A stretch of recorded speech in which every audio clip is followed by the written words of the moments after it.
I'm Chineyre Orafu, and I'm a medical physician. I own and I'm the director of Ohio Women's Health and Wellness Center, as well as Ohio Laser and Wellness Centers.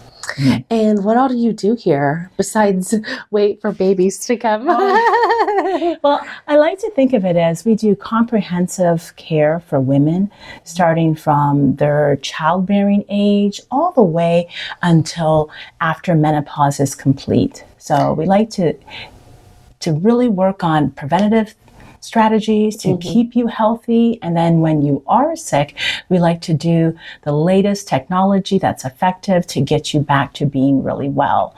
Yeah. And what makes women's health so important to you?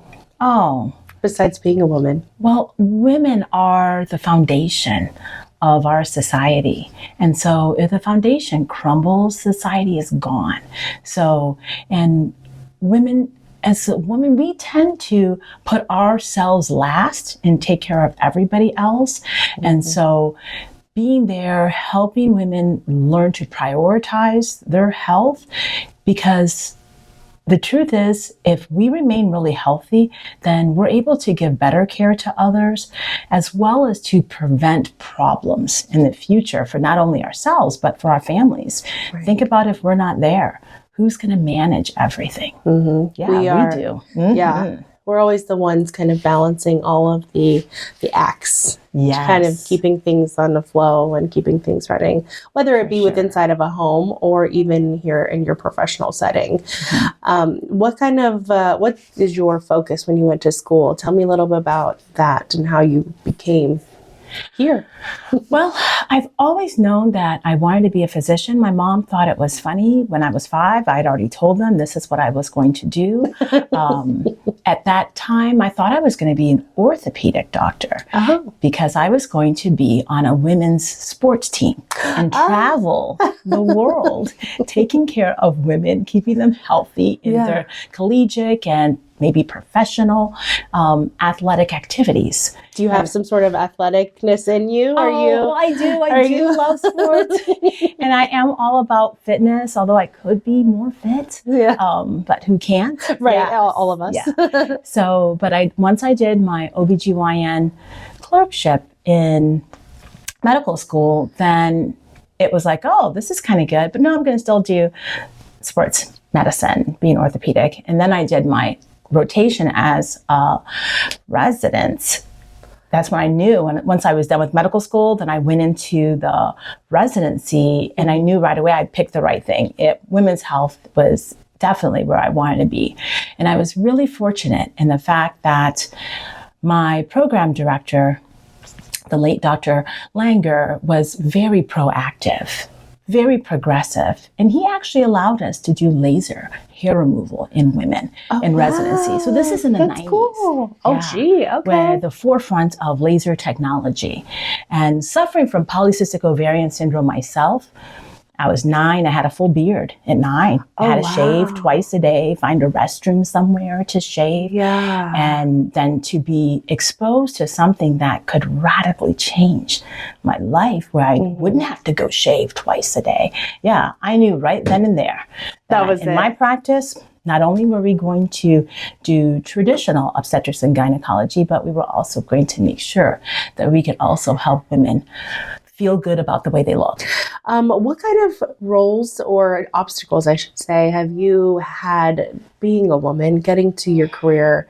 It's probably not very common, especially in the 90s, for women to go and pursue a degree in the medical field.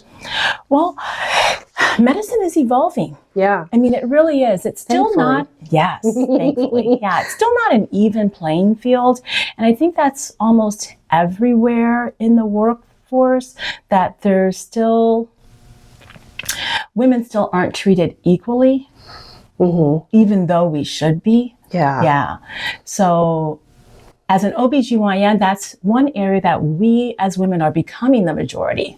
Most OBGYNs now are women. And you're right, during the time when I was in residency, we were the minority. But now we're the majority. What was it like back then? Was it hard to manage and get through classes, or were you? I had great role models. Good. Great women in my life who were good leaders. You know, there was Dr. Chitra and Jagadish. She delivered me. Yes. That was mom. That's so cool. Yes, we had great women leaders. And fortunately, we also had strong men who were very aware of the power and the great contributions that women give. And so that made it so it was much better than it could have been. I've had colleagues who suffered far more than I did because they weren't surrounded by other strong women who paved the way. And kind of lifted them up. And what does Women's Day mean to you? I think Women's Day should be every day. Yes. Yeah, I really do. I really do. Yes. I think that we put so much out into society, and we really should be celebrated every day. There's just no way, no ifs, and or buts about it. What inspires you, like, every day? What gets you going in the morning? You're like, I'm going to have a great day. Because I'll be honest, every time I come in here, I know you're going to be full of smiles. You're usually joking. Like, you just have a great personality. And I always leave wondering, how does she always so, like, happy? You know, there's so many good things. I mean, you can't really have a bad day. Now that I think about it, you can't really if you were to come to a doctor's office and someone's like in a bad mood, that would be awful. But you are always so smiling and you just radiate like just sunshine. Oh, that is so sweet. I'm serious. I'm serious. And if I have to pick one thing, you know, I have great family support. I have fabulous friends. My staff is amazing on both the Women's Center and the Laser Center.